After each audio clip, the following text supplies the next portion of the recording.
네, 기속력의 적용 범위가 주관과 객관과 시간과 이렇게 적용 범위가 있습니다. 적용 범위를 벗어나게 되면은 기속력이 적용되지 않으니까 기속력에 위반될 일도 없을 것입니다. 언제나 질문은 기속력에 위반되는가에 관한 질문이 됩니다. 그래서 주관과 객관과 시간과 이 세 가지 변수를 왼쪽에다가 두시고, 그리고 기속력은 인용 판결이 나왔을 때만 인정이 되는 것이라고 했습니다.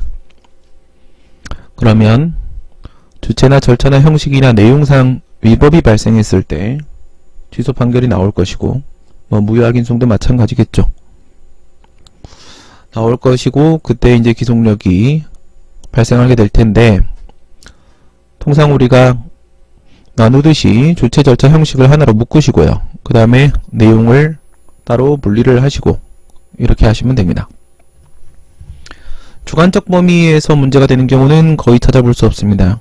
앞선 시간에 말씀드린 대로 보통은 취소 판결이 대상이 되는 처분도 영업정지, 그 다음에 취소 판결 이후에 행해진 처분도 영업정지, 취소된 처분도 거부처분, 또다시 행한 처분도 거부처분, 이런 식으로 동일한 내용의 처분이 행해졌을 때 보통 기속력에 위반되는지를 질문하게 되고요. 그 다음에 주관적 범위는 우리 행정수행법 30조 1항에 나와 있는 것처럼 30조 1항에 보시게 되면 당사자인 행정청과 그 밖의 관계행정청을 기속한다라고 되어 있습니다. 피고행정청, 즉 처분청 말하는 것이고, 그 밖의 관계행정청은 소방서장이나 소방본부장이 부동의를 해서 결국 자치단체장이 건축허가에 대한 허가 불허가 처분을 하게 되는 경우 가지고 생각하시면 된다라고 했었죠. 네, 이렇게 처분청과 관계행정청에게 적용된다라는 부분에서는 특별히 문제가 되지 않습니다. 여기에서는 쟁점이 걸리지 않습니다. 그리고 100% 그렇다고 말할 수는 없겠지만은 99.9% 법령 개정과 사정 변경의 문제, 시간적 범위와 관련된 문제겠죠? 처분 이후에 법령이 개정됐다, 처분 이후에 사정이 변경됐다, 이 문제는 주로 내용의 문제와 관련을 맺고 있습니다. 주절형의 문제와는 관련을 맺지 않습니다. 그럼 여기도 빈칸이 돼버리는 것이고, 그래서 결국 이 세 칸이 됩니다. 세 칸. 이 세 칸에서 쟁점이 걸릴 것입니다. 전부 출제된 적이 있습니다. 먼저 주체나 절차나 형식은 처음에 설명드린 거랑 똑같습니다. 위임청이 있고 수임청이 있고 권한 위임을 했으면 수임청이 처분을 해야 되는데 권한 없는 위임청이 처분을 했다. 내부 위임이 있었다. 위임청이 있고 수임청이 있고 내부 위임이라고 하게 되면 위임청의 이름으로 처분을 해야 되는 건데 수임청이 자신의 이름으로 처분을 했다. 이런 경우에는 권한 없는 자의 행위로서 주체의 하자가 발생할 수 있겠죠. 사전 통지나 의견 청취나 이유 제시와 같은 처분 절차를 흠결했을 때, 물론 이거 말고도 우리가 도시계획과 관련돼서 기초조사를 실시하지 않았을 때 이런 경우도 봤습니다. 절차의 하자가 있어서 처분이 위법해질 수도 있습니다. 문서로 하지 않고 구두로 했을 때라거나, 또는 행정심판법에서 예정해 놓고 있는 형식이 아닌 취소 명령 제기를 내렸다라거나, 이럴 때는 형식의 하자가 발생할 수 있습니다. 어떻게 하라고 했죠? 이번에는 권한이 있는 자가 처분을 하면 된다라고 했습니다. 이번에는 적법 절차를 밟으면 된다라고 했습니다. 이번에는 행정심판법에 정해진 형식의 재결을 내리면 된다라고 했습니다. 이게 바로 위법 사유를 시정한 겁니다. 판결문은 판결 주문과 판결 이유 부분으로 구성된다라고 했고, 판결 주문 부분에는 결론만 나온다라고 했습니다. 그리고 판결 이유 부분에 왜 그 처분이 위법인지, 왜 인용 판결을 내린 것인지에 대한 이유가 제시가 되어 있겠죠. 그 이유, 판결 이유 부분에 구체적인 위법 사유가 소개되어 있습니다. 그 위법 사유를 시정하면 됩니다. 그 위법 사유를 시정하면 기속력에 위반된다고 볼 수 없을 것입니다. 판결의 취지에 따라 행동한 거니까요. 정당한 권한을 가진 자가 처분을 하라. 적법하게 절차를 밟아라. 법에 정해져 있는 형식으로 재결을 내리라. 라는 것이 바로 판결의 취지가 될 것이기 때문에 그렇게 하면 위법사유는 시정한 것이고 기속력에 위반되지 않는 것이다. 이렇게 볼 수 있습니다. 여기는 매우 단순합니다. 그러면 이제 또 주로 논의되는 부분은 바로 이 내용의 문제가 되겠죠. 내용에서 처분사유 추가 변경 때와 마찬가지입니다. 뒤에 다시 한번 나올 것입니다. 시간적 범위를 먼저 봅니다. 그리고 나서 객관적 범위로 넘어갑니다. 처분사유 추가 변경은 오직 내용의 적법과 관련만 되어 있었습니다. 기억나시죠? 절차의 문제라고 하게 되면 그것은 하자치유의 문제일 뿐이다. 처분사유 추가 변경은 내용의 문제다 라고 말씀을 드렸었습니다. 내용의 문제입니다. 처분사유 추가 변경. 그때도 시간 먼저 보고 실체로 넘어가는 그런 관계였었습니다. 기속력에서도 마찬가지입니다. 기속력에서도 내용의 문제라고 하게 되면 시간을 먼저 판단 내리고 그 다음에 객관으로 넘어가는 순서로 검토를 하게 됩니다. 이거 먼저 보게 될 텐데요. 시간적 범위 앞에서 설명드린 대로 위법성 판단 기준시를 그 표준시로 한다라고 했습니다. 판결의 취지란 법원이 판단을 해본 범위 안에만 존재하는 것이다. 통설과 판례에 따라 처분 시설을 취하게 되면 처분 시까지 존재했던 사정에 대해서만 법원은 판단을 내릴 것입니다. 따라서 처분 이후의 상황에 대해서는 법원이 판단을 내린 적이 없습니다. 그러니까 처분 이후의 사유로서 개정된 법령을 근거로 또는 변경된 사정을 근거로 해서 비록 동일한 내용의 처분을 내린다고 하더라도 이것은 법원이 판단을 해보지 않은 영역의 문제이기 때문에 기속력이 적용될 수 없습니다. 시간적 적용 범위를 벗어나게 됩니다. 그러면 기속력에 위반된다고 말할 수도 없겠죠. 그 다음에 내용상 하자에서 객관적 범위로 가보도록 하겠습니다. 여기도 왼쪽에 주체 절차 형식과 마찬가지로 위법 사유를 시정하면 같은 잘못을 범한 게 아니죠. 지적받은 위법 사유를 다시 범한 건 아닙니다. 기속력 위반이 아닐 겁니다. 그럼 여기서는 무엇을 주의하셔야 되냐? 왼쪽의 주체 절차 형식의 문제에서는요, 눈에 너무 잘 띕니다. 권한 없는 자가 있다가 권한 있는 자가 있다. 절차를 안 밟았다가 절차를 밟았다. 네, 정해진 형식이 아닌 걸로 했다가 정해진 형식으로 했다. 바로 위법사유 시정됐구나. 눈에 바로 띕니다. 내용의 하자에서는 여기서도 기사동을 판단드립니다. 우리가 트라이앵글에서 처추변과 기판력, 기속력의 공통분모는 기사동의 문제다라고 말씀을 드렸는데 그 기사동이 바로 여기입니다. 그 기사동이 바로 여기입니다.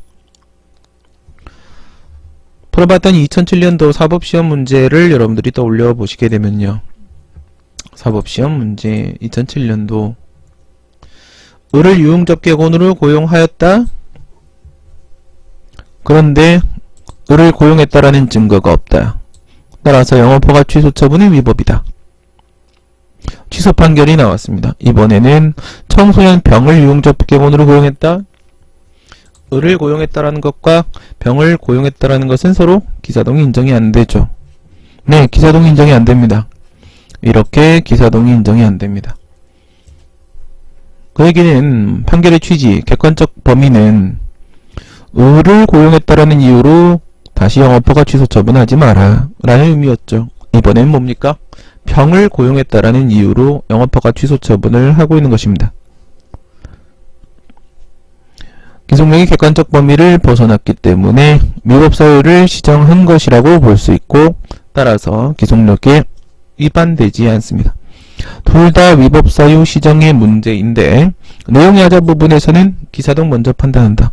그리고 밑에 시간적 범위 먼저 보고 객관적 범위로 넘어가는 순서로 한다.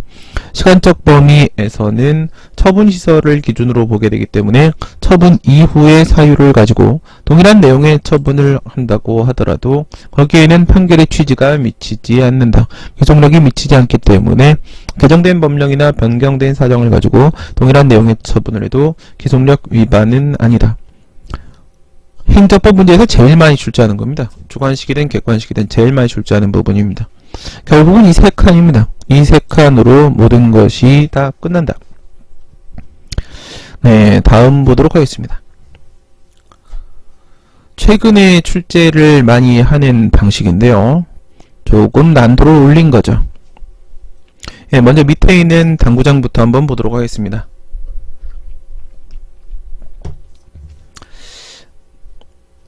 기속력 위반을 물을 때 제일 질문을 많이 하는 방식은 거부처분 쪽입니다. 거부 처분을 참 좋아합니다. 출제자들은. 거부 처분에 대한 취소 판결이 나왔어요. 그리고 나서 재거부 처분을 했다는 거죠. 거부 처분 취소 판결이 나오면 재처분 의무가 부과됩니다. 이전의 신청에 대해서 다시 처분을 해야 됩니다. 근데 다시 처분을 하면서 또 거부 처분을 했더라 이거죠. 그러면 이렇게 재거부 처분하는 것이 가능할까? 라는 문제가 생길 수가 있을 겁니다. 재거부 처분 가능성, 재거부 처분은 적법한가? 재거부 처분이 위법한가?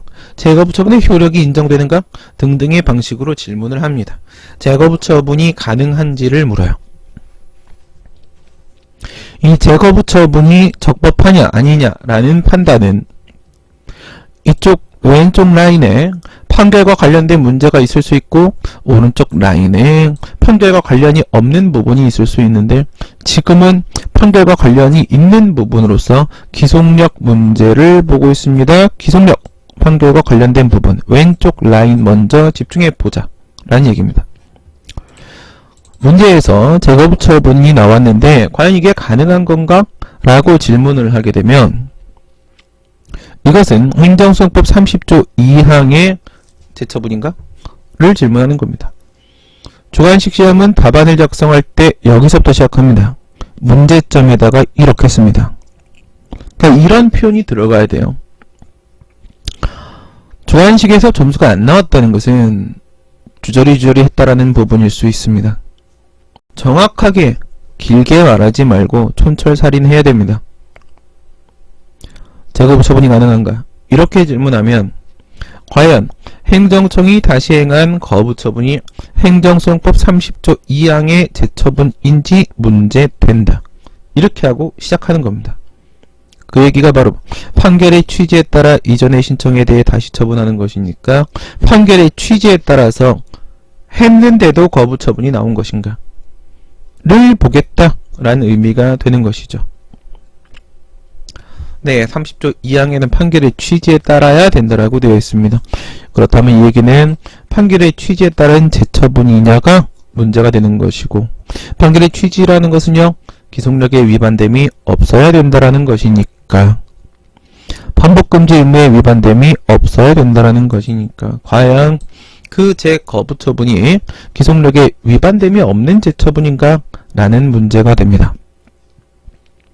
기속력에 위반되냐 안 되냐는 방금 위에서 주관적 범위, 객관적 범위, 시간적 범위를 봤던 것처럼 적용이 되지 않는다면 위반도 없을 것입니다. 따라서 기속력에 위반됨이 없는 재처분인가 라는 문제는 결국 기속력에 적용됨이 없는 재처분인가 문제로 넘어갈 수밖에 없습니다. 이 논리 흐름을 잘 기억하세요. 그렇지 않으면 밑도 끝도 없는 말이 툭툭 터져 나올 수 있습니다. 그리고 나서 기속력에 적용이 없는 재처분인지에 대한 문제는 우리가 배운 주관과 객관과 시간의 범위를 벗어났는가 안 했는가 이걸 보게 되는 것입니다. 방금 위에서 얘기한 대로 주관과 객관과 시간을 벗어나는가. 그런데 그 중에서 주관 부분은 특별히 문제가 안 되고 통상 객관과 시간이 문제된다라고 했습니다. 그래서 결국 기속력의 객관적 범위 바깥쪽에 위치하는 것인가 또는 시간적 범위 바깥쪽에 위치하는 것인가를 살피게 됩니다. 재거부 처분이 가능한가 이런 질문이 나오면 항상 기속력의 적용 범위를 벗어났는지만 살피면 끝납니다. 그리고 그 중에서도 객관적 적용 범위와 시간적 적용 범위에 집중을 하게 된다라는 얘기죠. 거부 처분에 대한 취소 판결이 확정됐는데 다시 재거부 처분이 나왔다. 판결이 확정됐기 때문에 판결의 효력이 논점으로 걸리는 것은 당연합니다. 판결의 효력으로 기속력을 먼저 봅니다. 기속력에 위반되는지 안 되는지를 보시고요. 그리고 기속력 위반 여부와 별개로 그 재거부 처분에 적법요건 흠결이 있을 수 있습니다. 그 자체로서 판결의 효력과 관계없는 위법 사유가 발생할 수도 있다는 것입니다. 첫 번째, 판결과 관련돼서 기속력에 위반이 됩니다. 그리고 여기서 흠결이 되면 여기도 위법이 발생하네요. 여기서 위법 발생하고 여기서 위법 발생합니다. 여기서 위법 발생했습니다. 여기는 특별히 위법이 없습니다. 여기에는 특별히 위법이 없습니다. 여기서 위법 발생했습니다. 여기는 위법이 발생 안 했습니다. 뭐 그렇다면 결론적으로 요 세 칸이 위법해지는 것은 분명하겠네요. 그렇죠? 요 세 칸이 위법해지는 것. 왜? 여길로 봐도 얘는 위법이고, 여기를 보면 얘는 위법이고, 여기를 보면 얘는 위법입니다. 그러니까 이 세 칸은 위법이 나올 수밖에 없습니다. 그 다음에 여기서는 위법이냐 적법이냐의 문제를 떠나서 기속력 위반으로 원래부터 위법하기 때문에, 무엇이 제거부처분이 이것 때문에 원래부터 위법하기 때문에 여긴 절대로 위법을 피해갈 수가 없어요. 여기가 적법이라고 하더라도. 그리고 기속력 위반은 무효입니다. 기속력 위반은 무효이기 때문에 그 위법성의 정도는 전부 무효가 될 수밖에 없습니다. 여기서 발생한 위법 사유가 취소 사유든 무효 사유든 되는 소를 포함합니다. 여기서 이미 무효이기 때문에 무조건 무효입니다. 얘가 무효이기 때문에 여기는 아예 적법해도 얘는 무효가 될 수밖에 없습니다. 다음으로 기속력 위반은 특별히 없는 상황에서 여기서 위법이 발생했다? 그럼 위법은 피할 수 없겠죠. 하지만 기속력 위반이 아니기 때문에 여기서 위법이 발생한 거니까 그것이 중대 명백한 하자냐 아니냐에 따라서 위법 유효, 즉 취소 사유일 수도 있고 위법 무효, 즉 당연 무효 사유일 수도 있습니다. 여기서 발생한 위법이기 때문에 취소 사유냐 무효 사유냐가 나눠지게 됩니다. 여기도 위법이 없고 여기도 위법이 없기 때문에 여기는 아예 적법이고요. 적법하면 처분은 당연히 효력이 인정이 되겠죠. 이 부분 조심하시라는 겁니다. 왼쪽의 기속력과 관련된 문제는 이 순서를 잘 기억을 해 놓으시기 바랍니다. 그래서 볼딩 처리한 이 부분을 결국 검토하고 질문하게 됩니다. 기속력 위반과 관련돼서는 아래 박스를 기억하시고 기속력 위반과 별개의 문제로 따로 위법이 발생할 수도 있다는 점, 그렇게 해서 제거부가 위법해 줄 수도 있다, 여기가 발생할 수도 있다는 점 기억해 두시고요. 여기서는 뭐 어떤 위법이 발생하든 아니든 간에 이것 때문에 무조건 무효가 될 수밖에 없다. 논점 박스의 위력입니다. 네, 다음은 절차와 관련된 문제를 보도록 하겠습니다. 행정쟁송만 질문한다고 하더라도 절차에 관한 질문은 피해갈 수 없습니다. 어떤 시험이든 절차와 관련된 기속력 문제는 반드시 출제됐습니다. 행정절차법에는, 우리나라 행정절차법은 신입생 처지에 이렇게 된다라고 했고요. 신입 처지에 당연히 허리가 제일 중요합니다. 처분 절차, 수익적 처분 절차, 침익적 처분 절차, 그리고 수익과 침익을 구별하지 않고 모두 적용되는 공통처분 절차가 이렇게 있습니다. 제일 많이 출제되는 것은 행정절차법 21조의 사전통지, 22조의 의견 청취, 23조의 이유 제시가 된다라고 했죠. 절차와 관련된 문제는 어떤 문제가 출제가 되느냐?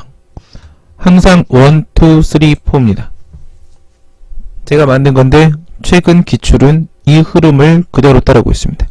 작용법의 문제와 쟁송법의 문제 어디로 들어간다고 하더라도 이 1, 2, 3, 4의 흐름대로 갑니다. 행시나 입시, 변시와 같이 작용법까지 질문을 하게 되면 뭐 이거하고 이거하고 이거하고 이렇게 질문하거나 이거하고 이거하고 이렇게 질문하거나 뭐 이거하고 이거하고 이렇게 질문하거나 어쨌든 1, 2, 3, 4입니다. 쟁송만 묻는 문제라면 3번, 4번 이렇게 질문합니다. 첫 번째 1단계입니다. 절차의 하자. 뭔가 절차에 흠결이 있었습니다. 사전 통지를 안 했다? 그럴 때는 어떻게 판단하냐? 처분이 위법인지 아닌지를 보게 되는데 절차의 하자가 인정되냐 안 되냐를 먼저 볼 수밖에 없는데 적용 대상과 의무사항을 살핍니다. 뭔 소리냐? 행정절차법 제21조의 사전통지를 한번 보도록 하겠습니다. 사전통지에 보면 행정청은 당사자에게 의무를 부과하거나 권익을 제한하는 처분을 하는 경우에 미리 다음 각호의 사항을 당사자에게 통지된다. 처분의 제목과 당사자의 성명과 명칭과 주소, 처분하려는 원인이 되는 사실과 그 처분의 내용, 그리고 법적 근거, 이런 것들을 알려줘라. 이거 무슨 말이죠? 이건 사실 처분서에 적혀있는 내용입니다. 마치 사전 처분 같은 겁니다. 진짜 처분을 하기 전에 이런 처분을 하게 된다라고 다 알려주는 거예요. 그래야만 상대방이 그 내용을 보고 나서 자신의 의견을 진술할 수 있을 겁니다. 즉 21조의 사전통지는 22조의 의견 진술, 의견 청취, 국민의 쪽에서는 의견 진술, 국가의 쪽에서는 의견 청취가 되겠죠. 의견 청취를 하기 위한 필수적 전치 절차가 바로 사전통지입니다. 먼저 알려줘야지 의견을 낼 것 아니겠습니까? 그리고 나서 의무를 부과하거나 권익을 제한하는 처분이라고 이렇게 되어 있습니다. 과세 처분을 하면서 철거명령을 하면서 하명처분, 나에게 의무를 부과한다라고 하게 되면 그것은 확실히 불이익 처분입니다. 그렇죠? 의무 부과했잖아요. 적극적으로 불이익을 주고 있어요. 적극적 불이익 처분입니다. 확실히 불이익 처분이야. 근데 문제되는 것은 바로 이 부분이에요. 권익 제한. 권익을 제한하는 처분이 포함되어 있어요.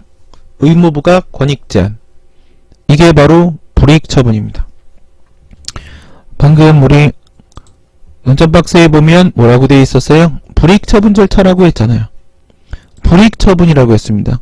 의무 부과, 권익 제한. 이게 바로 불이익 처분이라는 얘기입니다. 근데 이 권익 제한 부분과 관련돼 가지고 영업허가 취소를 하게 되면 권익이 제한되겠죠. 근데 그런 거 말고 거부 처분은 어떨까요? 거부 처분도 권익이 제한되는 것일까요? 권리나 이익이 제한되는 부분이 있을까요? 허가 등을 신청해서 그것을 받을 수 있을 것이라는 기대 이익도 저기서 말하는 권리나 이익에 포함이 될까요? 그런 건 소극적 불이익 처분에 해당합니다. 적극적으로 어떤 불이익을 주고 있는 것은 아닙니다. 허가 등을 내주지 않고 거부를 함으로써 소극적으로 불이익을 주고 있는 것입니다. 소극적 불이익 처분. 과연 21조, 22조에서 얘기하는 불이익 처분, 권익 제한 처분이 맞을까요? 이런 문제가 생깁니다. 전 맞다고 생각합니다. 그런데 판례는 아니라고 봅니다. 판례는 거부 처분인 권익 제한 처분 안에 포함되지 않는다고 봅니다. 그렇기 때문에 거부 처분을 할 때는 굳이 사전 통지를 할 필요가 없다. 22조의 의견 청취 보시면 1항이 정식 청문, 2항이 공청회, 여긴 청문, 공청회, 3항에서 의견 제출 기회 부여가 나오는데요. 이건 절대 피해갈 수 없습니다. 약식 청문입니다. 얘는 많은 사람들에게 영향을 줄 때 공청회를 실시하는 것이고, 보통의 개별 처분은 이 정식 청문과 3항에 있는 약식 청문에 관계가 되는데, 정식 청문을 실시하지 않는다 하더라도 약식 청문은 반드시 해야 됩니다. 3항 의견 제출 기회 부여. 여기에도 뭐라고 돼 있죠? 의무부가 권익 제한. 여길 벗어날 수는 없습니다. 여기도 의무부가 권익 제한. 같을 수밖에 없죠. 왜냐? 사전 통지는 의견 청취를 위한 전치 절차이기 때문에 그 범주는 같아야만 합니다. 거부 처분은 여기에 포함되지 않는다고 보는 것이 바로 판례의 입장입니다. 그러한 논의를 하는 것이, 이건 작용법 내용이니까 여기까지만 말씀을 드리고, 과연 이 처분 절차의 적용 대상인가 아닌가를 보는 겁니다. 다음, 그러면 적용 대상이 통과가 됐다라고 하게 되면 이러한 처분 절차는 언제나 예외 사유가 있습니다. 21조 4항 다음 각호 어느 하나에 해당하는 경우에는 1항에 따른 통지, 사전 통지를 아니할 수 있다. 안 해도 된다는 겁니다. 1호, 2호, 3호, 막 긴급한 경우 이럴 때 예외 사유에 해당하는지를 살피게 됩니다. 예외 사유에 해당한다면 그 사전 통지하지 않았다 하더라도, 절차 흠결이 있다 하더라도 그걸 두고 위법이라고 할 수는 없습니다. 적용 대상에 해당해야 되고 또한 예외 사유에 해당하지 않아야, 즉 의무사항으로 볼 수 있을 때 절차 하자가 인정될 겁니다. 다음 하자 치유 2단계. 처분사유 추가 변경에서 우리가 배울 때 이런 내용 배운 적 있죠? 처사추변과 하자치유의 차이. 처추변은 내용이 하자와 관련된 문제라고 했고요. 아까도 그렇게 말씀드렸죠. 하자의 치유는 절차의 하자와 관련된 문제라고 했습니다. 둘 다 법치행정의 원리상 원칙적으로 인정될 수 없고 예외적으로 인정될 수 있으며, 예외적으로 허용되는 범위는 사항 실체 시간, 상한계를 통해서 살피게 된다. 이 하자치유입니다. 절차의 하자가 발생했기 때문에. 절차의 하자가 발생했습니다. 그런데 처분 이후에 사후 보완을 했다는 것이죠. 원래 위법성 판단 기준시는 처분시인데 그 이후에 사후 보완 행위를 했습니다. 이걸 가지고 처분을 적법하다고 봐줄 수 있겠는가? 즉 위법성 판단 기준시에 예외를 인정할 수 있겠는가에 관한 논의가 나올 수 있습니다. 당시에 하자치유를 제가 자세히 설명을 드렸었고 처분사유 추가 변경 참고해 주시기 바랍니다. 불복 이전에 행정심판이나 행정소송 제기하기 전에 사후보완을 했다면 하자치유가 인정될 수 있겠지만 그 이후에 했다면 인정될 수 없다. 물론 사항적 한계, 취소, 절차, 취소 사유에 해당해야 하며 절차상 하자에 해당해야 한다. 실체상 한계, 국민의 권익을, 특히 원고의 방어권을 침해해서 안된다. 이런 한계 요건도 있긴 했었습니다. 하자치유가 인정되냐 안되냐를 봅니다. 여기까지는 작용법 문제입니다. 절차와 관련된 문제. 이렇게 해가지고 결국 절차 하자가 인정이 되고 하자치유가 안됐다 라고 하게 되면 현재 위법한 상태로 존재하고 있습니다. 그렇죠? 현재 위법한 상태로 존재하고 있는데 내용상, 즉 실체상 위법이 1도 없는 겁니다. 내용적으로는 완벽한 처분인데 오직 절차만 문제가 되고 있는 상황입니다. 과연 이럴 때 그것만 가지고 그 처분이 독자적으로 위법한 것이라고 볼 수 있겠는가? 즉 절차상 하자만 가지고 취소 판결을 내릴 수 있겠는가? 문제가 생길 수 있습니다. 왜냐? 만약 이유 제시만 안 했다. 내용적으로는 문제가 없는데 그런데 이유 제시만 안 했다. 것만 가지고 독자적으로 위법한 것으로 인정하고 취소 판결을 내려버린다라고 하게 되면 취소 판결 이후에 행정청은 어떻게 하겠습니까? 적법 절차 밟고 이유 제시한 다음에 똑같은 처분 또 할 거 아니겠습니까? 바로 이런 문제입니다. 절차상 하자만 가지고 위법하다고 봐서 취소 판결을 내려버리게 된다면 그 이후에 동일한 처분이 반복될 거 아니겠느냐. 똑같은 처분을 왜 2번이나 하느냐. 동일 처분의 반복 방지. 행정경제의 효율성이라는 측면에서 인정할 수 없다는 견해가 있습니다. 하지만 면밀히 살피면 반드시 동일한 처분이 반복되진 않습니다. 처분서의 이유를 적시하는 과정에서 처분의 문제를 스스로 발견해서 다른 처분을 하거나 하지 않는 경우도 있을 수 있습니다. 실제로 그럴 수도 있고 이것뿐만 아니라 행정소송법 30조 3항을 주목해야 됩니다. 3항에 보시게 되면 신청에 따른 처분이 절차의 위법을 이유로 취소되는 경우에 재처분 의무를 준용한다. 이 30조 3항은 오직 절차상 하자만 가지고 취소 판결이 나왔을 때 그렇다라는 얘기입니다. 절차상 하자만 가지고 취소 판결이 나왔을 때입니다. 실체상 하자가 없을 때입니다. 30조 3항에서 이미 절차의 하자만 가지고 위법성이 인정되고 취소하는 판결이 나오는 경우를 예정해 놓고 있습니다.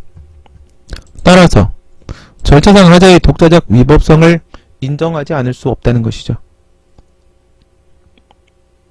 이렇게 해서 취소 판결이 나옵니다. 쟁송법 문제를 출제한다면 3단계 라인은 협의의 소익으로 출제될 가능성이 매우 높습니다. 협의의 소익도 우리가 배운 내용 외에 실제로는 더 다양한 측면들이 있을 수 있습니다. 그 다음 이렇게 해서 결국 취소 판결이 나왔을 때, 절차상 하자를 가지고 결국 취소 판결이 나왔을 때 동일한 내용의 처분이 반복되었다면 어떻게 될 것인가? 앞에서 주체 절차 형식의 하자로 취소되었을 때 어떻게 하라고 했어요? 주체 절차 형식의 하자? 위법사유 시정하면 된다고 했죠. 절차라고 한다면 적법한 절차를 밟고 똑같은 내용의 처분을 한다고 해서 무슨 문제가 있겠는가? 판결의 취지에 반하지 않습니다. 취지대로 적법절차 밟았습니다. 그 내용을 묻는 것입니다. 기속력에 위반되는 것인가? 똑같은 처분을 반복했을 때 위법사유를 시정했다라고 하게 되면 기속력의 객관적 적용 범위를 벗어났기 때문에 그에 위반된다라고 말할 수 없다. 이게 절차 하자와 관련돼서 수험가에서 질문되는 1, 2, 3, 4 순서입니다. 언제나 이 안에서 움직일 겁니다. 그 다음엔 강제의 수단과 관련된 문제입니다. 30조에서 제처분 의무를 부과했고요. 어떤 행동을 해야 되는 것입니다. 사망에서도 부과했습니다. 그리고 34조에 가게 되면 간접강제 규정이 있죠. 근데 안타깝게도 30조 2항만 대비를 해놓고 있고 아예 그 표제 자체도 거부처분 취소 판결이라고 좁혀놓고 있습니다. 매우 안타까운 현실입니다. 30조 3항이 누락되어 있습니다. 또 한 가지 안타까운 현실은 38조에 있죠.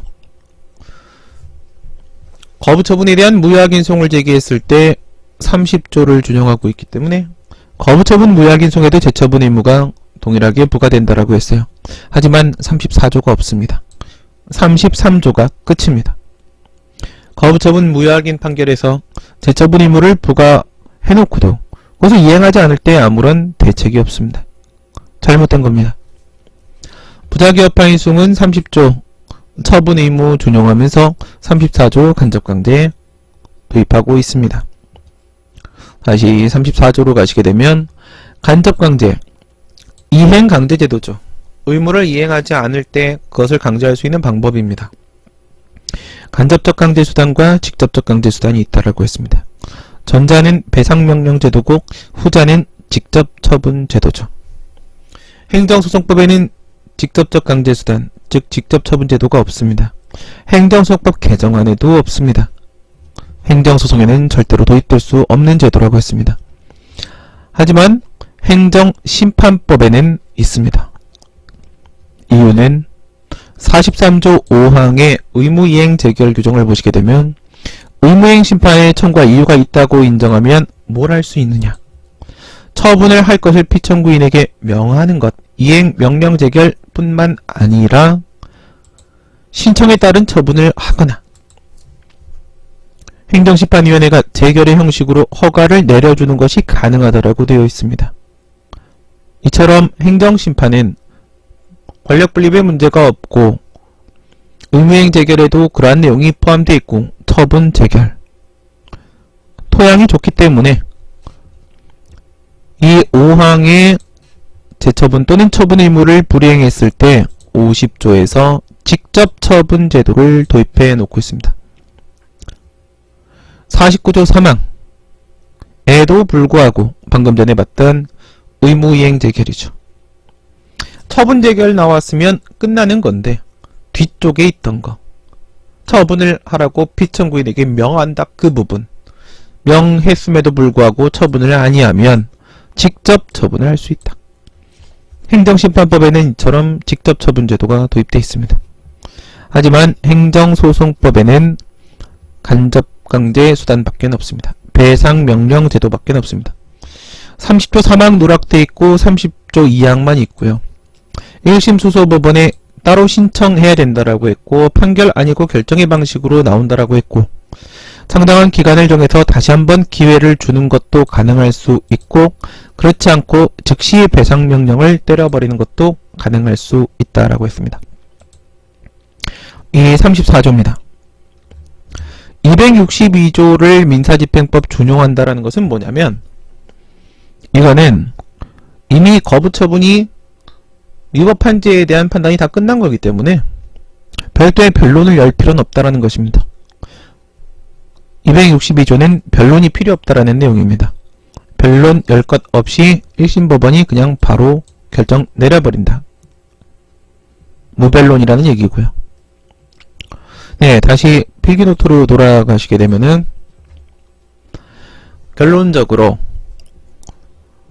거부처분 취소 판결 나오면 이건 모든 하자입니다. 주체도 됩니다. 절차도 됩니다. 형식도 됩니다. 내용도 됩니다. 지난번에 제가 거부처분이 절차의 하자가 있으면 2항일까요? 3항일까요?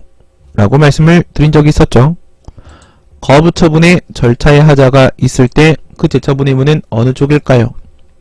여기에는 인용처분입니다. 허가처분입니다. 여기가 거부처분입니다. 기각처분입니다. 거부처분의 절차 하자도 거부처분 취소입니다. 요구소송입니다. 2형이나 4형입니다. 2항이 적용돼서 재처분 의무가 부과되는 것이지 3항이 적용되는 건 아니라고 했었죠. 즉 30조 2항의 내용은 거부처분의 주체 절차 형식 내용 모든 하자입니다. 재처분 의무 부과되어 있고 34조의 간접강제에 도입되어 있습니다. 직접강제는 절대로 존재할 수 없습니다. 개정안에도 없습니다. 3항에 있는 것은 3유형 경원자 소송 생각하시면 된다라고 했고요. 허가처분, 신청에 따른 처분이라고 했죠. 네, 절차의 하자, 이건 주체 절차 형식 세 가지 모두 담고 있는 것이라고 보시면 됩니다. 재처분 의무 부과되고 있는데 강제수사는 없습니다. 입법 불비, 잘못된 것이고요. 거부처분의 무효확인 소송을 제기했을 때 재처분 의무 인정하고 있습니다. 방금 봤습니다. 30조 준용하고 있었어요. 판례도 인정합니다. 재처분 의무 인정되는데 강제수는 없습니다. 입법 불비, 잘못된 겁니다. 부작위 여파항의 소송에 38조 2항에서 준용하고 있습니다. 표현은 재처분 의무라고 하지 말고 처분 의무라고 표현하는 게 정확합니다. 하지만 문제나 교수님 기본서에서는 그냥 편하게 재처분 의무라고 부를 때 있습니다. 신경 쓰지 마세요. 정확한 표현은 처분 의무입니다.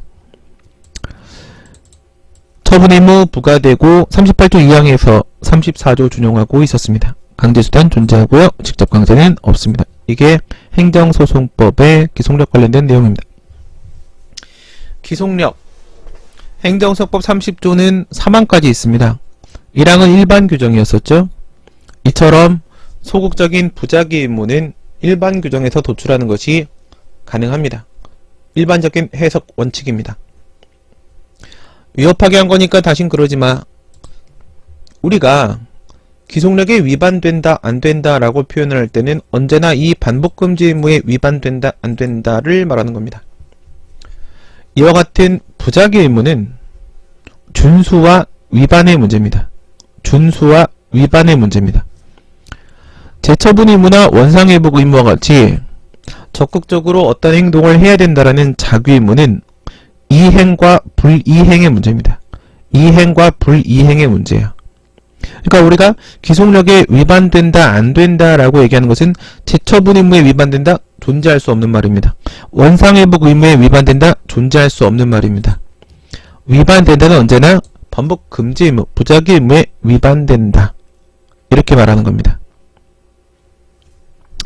거부처분의 문제에서 우리가 기속력 위반이냐 아니냐 이런 논의를 하는 이유는 뭐죠? 재처분 의무에 반복금지 의무가 녹아져 있기 때문에 그런 것입니다. 반영되어 있는 것이라고 했죠. 판결의 취지에 따라 라는 표현을 기억해야 됩니다. 그래서 기속력 위반은 언제나 반복금지 의무 위반을 말하는 것입니다. 30조 2항과 3항에서는 재처분 의무 규정을 두고 있고 2항은 요구소송, 3항은 제3자 방어소송이었었습니다. 잘못한 거니까 다시 제대로. 원상회복 의무는 명문의 근거가 있어야 되는데 근거가 따로 없습니다. 없기 때문에 현재 인정되지 못합니다. 인정되는 판례를 간혹 발견하게 됩니다. 그거는 법원이 예외를 인정한 것입니다. 원칙적으로 인정 안 됩니다. 판례도 원칙적으로 인정 안 된다고 말하고 있습니다. 권리구제의 필요성이 워낙에 클 때 그냥 예외를 인정할 뿐인 것입니다. 법적 판단은 칼로 물베기처럼 딱딱 끊어지지는 않습니다. 이론이 이렇다라는 것이고 질서가 이렇다라는 것이고 예외 상황이 발생하면 그에 따른 판단을 내릴 때도 있습니다. 행정소송법 개정안입니다. 개정안으로 넘어가게 되면은 현재는 30조에 있는 내용이 얘네들은 32조에 있는데요. 32조에 있는데 지금과 똑같이 1항에 일반 규정이 있고요. 2항, 3항에 재처분 의무 규정이 있고요.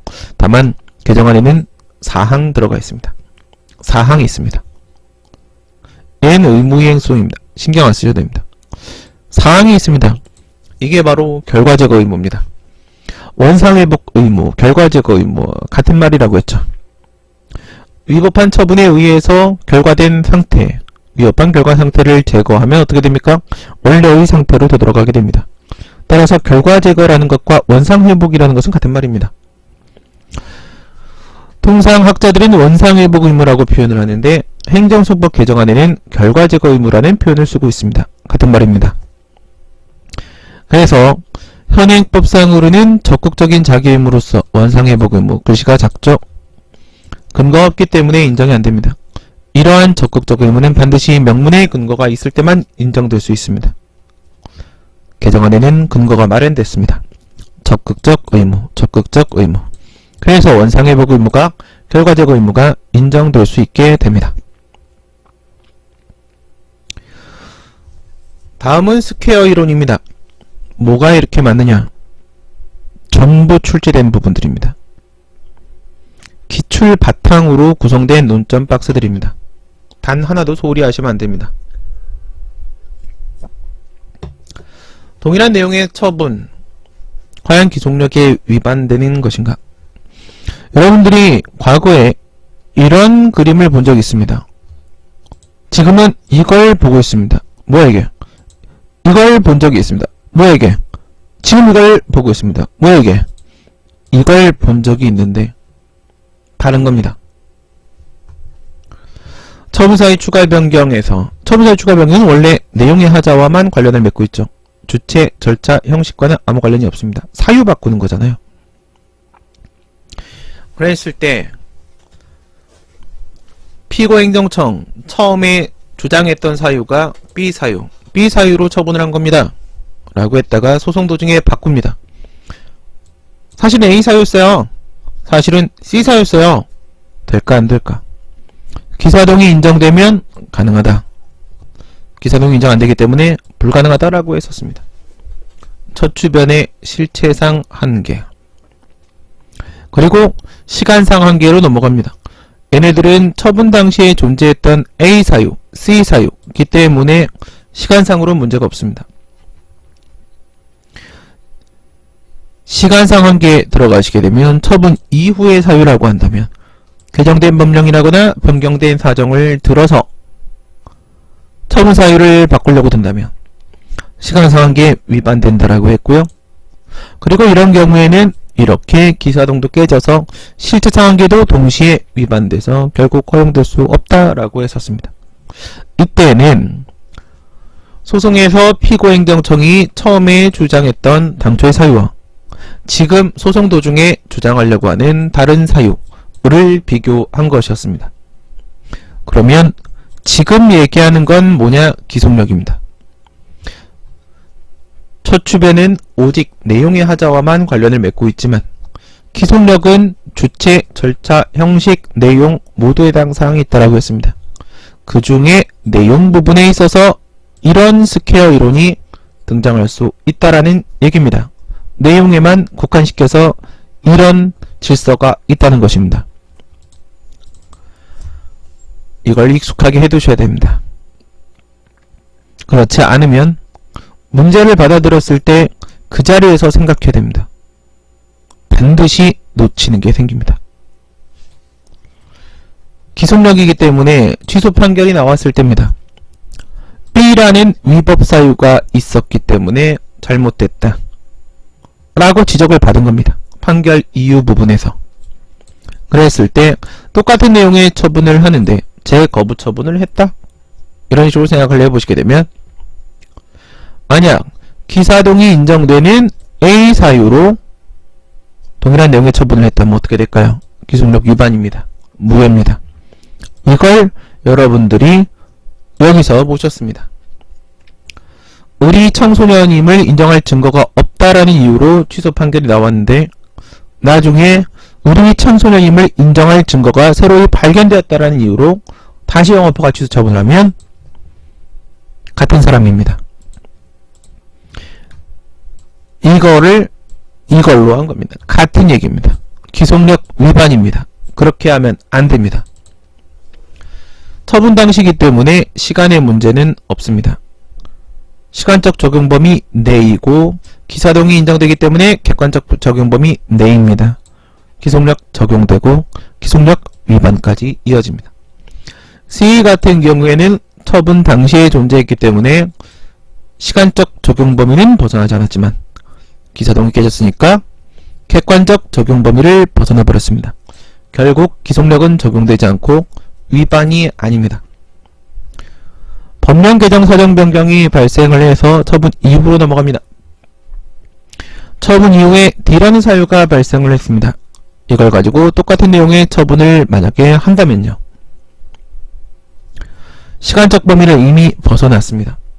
시간적 범위를 벗어나면 첫 주변 때와 마찬가지로 여기에 기사동은 100% 깨집니다. 객관적 범위도 벗어났습니다. 결국 기속력 위반은 아닙니다. 의무행 심판은 사전적転送이기 때문에 처분시를 기준으로 보는 게 아니라고 했죠. 재결시를 기준으로 봅니다. 따라서 처분 이후 사유를 가지고 해도 기사동마저 깨져도 기속력 위반으로 봐버립니다. 아까 말씀드린 게 이겁니다. 이렇게 들어가면 무지막지하게 복잡해집니다. 그것까지 이미 예상해서 논점 박스는 만들어져 있습니다. 이렇게 들어오면 죽습니다. 다음입니다. 방금 전에도 내용의 하자와 관련된 문제를 말씀을 드렸는데 무엇이 다르냐? 여기가 다릅니다. 여기에는 법률 우위원칙 위반입니다. 의리라는 청소년을 유흥접견을 고용해서 유흥행위를 시켰다. 그런 적이 없다. 얘는 청소년 아니다. 고용하지 않았다. 그러한 처분 사유가 없다라고 표현한다라고 했습니다. 판례가. 법률 우위원칙 위반입니다. 법에 위반됐다라는 뜻입니다. 그 법은 여기 적용시킬 수 있는 문제가 아니다라는 것입니다. 그런데 내용의 하자에는 법률 유보원칙과 법률 우위원칙과 두 가지가 있습니다. 법률 유보원칙은 유보, 맡긴다. 법률에 맡긴다. 법의 근거가 있어야만 한다. 법의 근거 없이 행해진 처분은 위법하다. 법률 유보원칙 위반입니다. 법률 우위. 법률이 우위다. 행정보다 법률이 우위다. 따라서 행정권의 행사는 있는 법에는 위반돼서는 안 된다. 그게 바로 법률 우위원칙입니다. 보통은 법률 우위원칙 위반으로 이렇게 문제를 출제하게 되는데 법률 유보원칙 문제로 출제된 적이 2번 있습니다. 2003년도 사법시험에서 한번 출제되고 그리고 해양경찰간부 시험에서 한번 거의 비슷한 문제가 출제가 된 적이 있습니다. 먼저 문제를 보겠습니다. 이런 식의 문제입니다. 2003년도 45회 사법시험 기출. 관계법령 개정과 건축허가 재거부 사건입니다. 갑은 여관을 건축하기 위하여 관할군수 을에게 건축허가 신청을 하였으나 을은 관계법령에 근거가 없는 사유를 들어 거부 처분을 했다. 그러니까 법령에 1, 2, 3의 요건을 충족하면 건축허가 처분을 한다라고 되어 있다고 생각을 해보세요. 근데 법에 근거 없는 4번 요건을 들어서 거부를 했다라는 겁니다. 법에 근거 없는 사유입니다. 법률 유보원칙 위반입니다. 이에 갑은 을을 상대로 거부 처분 취소를 얘기하여 승소하였고 법에 근거 없는 사유를 들어서 했으니까 지 맘대로 했으니까 당연히 위법이죠. 판결은 확정이 되었다. 그런데도 을은 판결의 취지에 따른 처분을 하지 아니하였다. 다음 물음에 답하시오. 판결의 취지에 따른 처분을 하지 않았다는 이거 설문 1번이고요. 2번하고 3번은 사실 별개의 논입니다. 우리는 2번하고 3번을 보려고 하는 것입니다. 1번은 방금 봤던 그 간접강제 문제입니다. 우리 위 판결의 취지에 따른 처분을 하지 않고 있는 동안에 갑이 강구할 수 있는 행정소송법상 구제 방법은? 이렇게 물었는데요. 재처분을 안 했다라고 안 했습니다. 판결의 취지에 따른 처분을 하지 않았다라고 했습니다. 그 얘기는 뭐죠? 아무 재처분을 안 한 경우도 있을 수 있고 재처분을 하기는 했는데 판결의 취지에 따르지 않았을 수도 있습니다. 기속력에 위반된 경우를 말하는 것이죠. 아무 재처분을 안 한 경우 그리고 판결의 취지에 따르지 않은 경우 모두 다 간접강제 신청 요건을 충족합니다. 즉 간접강제의 요건에 대해서 집중 검토하라는 얘기입니다. 이 말은 행정소송법 34조의 간접강제 배상명령 제도를 논의해보라고 하고 있는 것이고요. 이 설문 2번과 설문 3번을 보시기 바랍니다. 위 승소 판결이 확정된 다음에 관계법령이 개정되어 위 건축허가를 거부할 수 있는 근거가 마련되자 무슨 말이죠? 만약에 강화된 피난시설을 갖추지 못했다. 이렇게 생각을 해보세요. 우리나라에도 지진이 이제 납니다. 근데 그 전까지는 그 지진에 대한 뭐 내진 설계라거나 이런 것에 대해서 우리가 관심이 없었습니다. 건축관계법령에 지진과 관련된 규정이 없어요. 그런데 법의 근거도 없음에도 불구하고 최근에 지진이 난 적이 있다라고 해서 아니 내진 설계가 안 돼 있는 건물을 지으면 어떻게 해? 하고 거부를 했다면 위법입니다. 행정청이 지 맘대로 거부한 거예요. 그런데 그 근거가 4번 요건이 이제 도입되었다라는 거죠. 근거가 만들어졌어요. 이제 4번 요건이 들어왔습니다. 그래서 을은 이에 의거하여 다시 거부 처분을 합니다. 거부 처분에 대한 취소 판결이 나왔고 4번 요건이 법에 근거 없다는 게 문제가 됐었는데 법에 근거 만들어졌네. 그럼 이걸 근거로 하면 되겠지? 하면서 을이 다시 재거부 처분을 합니다. 이 거부 처분은 적법한가? 기속력 위반인지의 문제와 플러스 알파 적법요건 흠결 문제까지 나아가면 된다라고 했죠. 기속력 위반 문제가 이제 핵심이 될 겁니다. 얘는 기속력의 위반이 될까요? 안 될까요? 사실 딱 보면 지난번에도 4번, 이번에도 4번. 그러니까 지난번에도 내진 설계 없음, 이번에도 내진 설계 없음을 이유로 거부를 했으니까. 내진 설계 없다라는 거부 사유가 잘못되었다라는 판결의 지적, 그 취지에 반하는 게 아닐까? 기사동 인정되잖아요. 똑같은 이유로 얘기한 거잖아요. 마치 아까 전에 을은 청소년이라고 볼 수 없다라고 했는데 을이 청소년이라고 볼 수 있는 증거가 발견되었다라는 이유로 다시 영업허가 취소하는 거랑 뭐가 다르냐 이런 생각을 할 수도 있습니다. 하지만 그렇지 않습니다. 왜냐? 기사동은 인정되는 게 맞습니다. 당초의 거부 사유와 이번의 거부 사유가 똑같습니다. 그런데 법령이 개정된 거잖아요. 법령이 개정된 거기 때문에 기속력의 객관적 범위는 안에 존재한다고 볼 수 있겠지만은 기속력의 시간적 범위는 벗어났습니다. 개정된 법령을 근거로 재거부한 겁니다. 따라서 개정된 법령에 대해서는 법원이 판단을 내려본 적이 없습니다. 판결의 취지는 거기까지 미치지 않습니다. 따라서 기속력은 적용되지 않습니다. 위반되지 않습니다. 그렇다면 설문 3번엔 무슨 차이가 있을까요?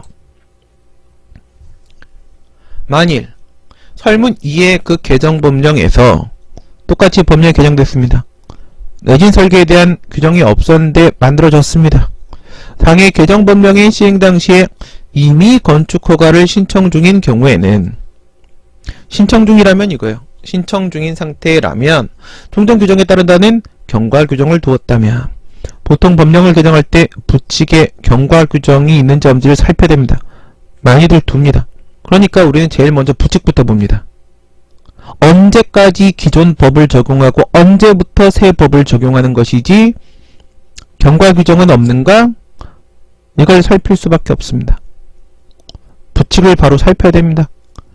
부칙에 경과 규정이 있었다는 겁니다. 이번에는 의리한 새로운 거부 처분의 효력은 경과 규정이 있었다. 그 얘기는 뭐냐면 신청 중이라고 한다면 신법 아니 구법. 구법을 적용시킨다는 것이죠. 일반법과 특별법이 있으면 특별법을 적용시키게 되고 상위법과 하위법이 있으면 하위법을 적용시키게 되며 구법과 신법이 있다면 신법을 적용시키게 된다라고 했습니다. 설문 2번에서는 우리가 신법 적용한 겁니다. 그런데 설문 3번에서는 경과 규정을 따로 두고 있어서 해당 사건에 신법을 적용하는 게 아니라 그대로 구법을 적용시키게 되는 상황이라는 것입니다. 그렇다면 얘가 다시 재거부처분됐을 때 구법 근거로 한 겁니다. 구법을 근거로 해야 되는 상황이었잖아요. 구법 근거로 재거부처분한 겁니다. 그러면 어떻게 됩니까? 전과 완전히 똑같은 상황에서 똑같은 잘못을 또다시 입범한 것입니다. 오케이? 경과 규정이 있다면 바뀐 건 없습니다. 경과 규정에 대한 이야기가 나오면 따라서 여러분들은 쉽게 이렇게 생각하면 됩니다. 경과 규정이 있다면 그 범위 안에서 법령 개정은 없는 것이나 마찬가지다. 법령 개정은 없는 것이다. 법령 개정이 있어야 시간적 적용 범위를 벗어나죠. 법령 개정이 없다니까요. 개정했다면서 안 된 걸로 보자잖아요. 경과 규정에 따르게 되면 이 사건은 안 된 걸로, 법령 개정이 안 된 걸로 보자잖아요. 바로 그 내용입니다. 그럼 여기서 신청 중인 경우라는 저 요건은 어떻게 이해를 해야 될 것인가? 이런 고민이 들 수 있는데요. 저건 무슨 말이냐면 이전에 신청이 있었습니다. 그리고 거부 처분이 나왔어요. 그리고 법령이 개정돼서 이제 신법 등장. 그리고 나서 거부 처분에 대한 취소 판결이 나왔습니다. 취소 판결이 나오기 전까지라고 한다면 저 신법 등장 시점에, 개정법령 등장 시점에, 시행 시점에 신청 중인 상태가 아니에요. 그 신청에 대해서 거부라는 의사표시가 있었기 때문에 신청 중인 상태가 아니라 거부된 상태였습니다. 거부된 상태라면 이 경과 규정은 적용될 수 없겠죠. 하지만 취소 판결이 나왔어요. 신청, 거부, 개정, 취소 판결이 나왔지 않습니까? 그리고 이 취소 판결은 형성력이 인정되고 형성력은 형성효와 함께 소급표가 인정된다고 했습니다. 소급표가 인정되면 그 취소 판결에 의해서 거부 처분은 처음부터 없었던 게 됩니다. 처음부터 없었던 게 돼버립니다. 원래는 신청, 거부, 개정 이렇게 있었기 때문에 개정 시점에 거부가 있었지 신청은 없었습니다. 신청은 거부로 커버되어 있었잖아요. 취소 판결이 나온 다음에 상황은 뭐죠? 거부가 사라집니다. 소급해서 처음부터 없었던 걸로 사라집니다. 그러면 신청, 개정 이렇게 되는 거죠. 신청, 개정 이렇게 바로 직행합니다. 따라서 취소 판결이 나온 이상 해당 사건에서는 개정법령이 시행된 시점에 신청 상태로 존재하고 있었다. 법적으로 그렇게 볼 수 있습니다. 그렇기 때문에 신청 중인 경우가 맞고요. 그러면 종전규정 구법 적용하게 되고요. 경과 규정에 따라서 그러면 법령 개정은 없는 겁니다. 그 내용이 바로 이 그림이에요. 법률상 근거 없는 사유를 들어 제가 이렇게 이름을 붙여봤습니다. 법률상 근거 없는 사유를 들어 위에는요 처분 사유로 없음 밑에는요 법률상 근거 없는 사유를 들어 얘는 법률 유보 원칙이죠. 내용의 하자에는 법률 유보와 법률 우위가 포함된다라고 했고요. 내긴 설계 왜 안 했냐 라는 거부 사유였었어요. 문제에서.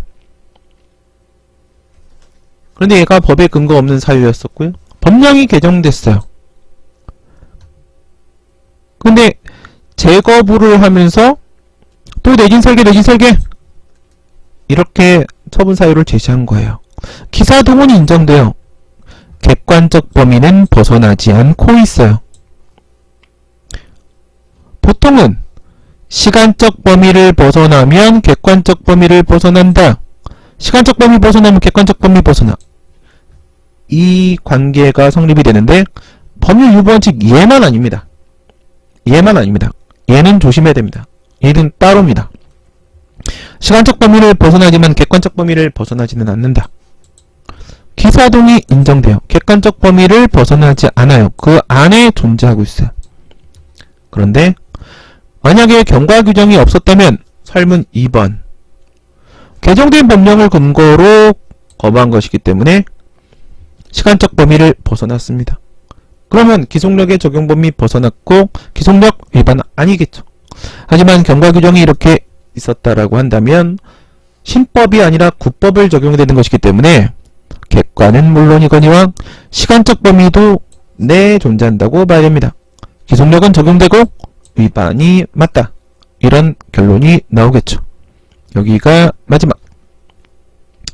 이건 우리가 너무 많이 보고 있는 내용입니다. 벌써 세 번째. 공통분모 1번 본안 소송 절차로서 첫 추변 얘기할 때 실태상 한계와 관련돼서 기사동 논의를 했습니다. 핵심이었죠. 그 다음에 판결의 효력에서 언제나 절차가 먼저 소송법적 효력, 절차법적 효력, 기판력을 먼저 판단하고 얘는 실체법적 효력 다음에 판단을 하게 됩니다. 기판력을 먼저 판단하는 거는 상식적으로 생각을 해봐도 기판력이 전소에서 후소에 미치게 되면요, 후소에서는 별도의 실체적 심리 없이 전소의 판단을 그대로 답습하면 됩니다. 그대로 받아들이면 됩니다. 근데 그것이 아니라고 하게 되면 실체적 심리를 해야 되는데 기속력은 판결 이유 부분에 미치기 때문에 이유 부분에서 실체법상 어떤 위법 사유가 있는지까지를 감안을 해야 됩니다. 순서. 그래서 둘 다 판결의 효력인데 얘를 먼저 2번, 얘를 다음 3번 이렇게 검토하게 됩니다.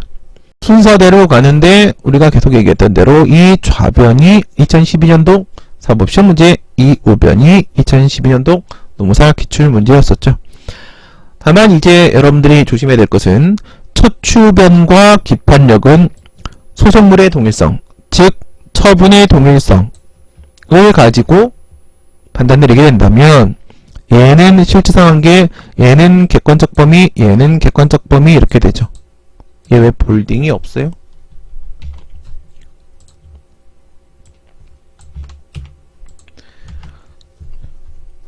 네, 그런데 여기 이름은 얘도 객관적 범위, 얘도 객관적 범위 이렇게 똑같고 그 다음에 내용은 얘가 소송물의 동일성, 얘가 소송물의 동일성 이렇게 똑같아요. 이렇게 똑같습니다. 네, 여기서 기속력 문제는 처분의 동일성 문제가 아니라 구체적인 위법 사유, 여기서 기사동을 판단하게 된다는 점을 주의하시라고 말했습니다. 여기는 처분이 같냐 다르냐 이런 얘기 꺼내면 절대로 안 된다. 네, 이렇게 해서 우리 필기노트에 있는 내용을 전부 다 봤습니다. 네, 전체적으로 다 봤고 다음 시간에 교과서 가지고 판결의 효력 마무리 짓고요. 그리고 무효등 확인 소송으로 넘어가는 것으로 하겠습니다. 오늘 수업은 여기까지 하겠습니다. 여러분 수고하셨습니다. 안녕.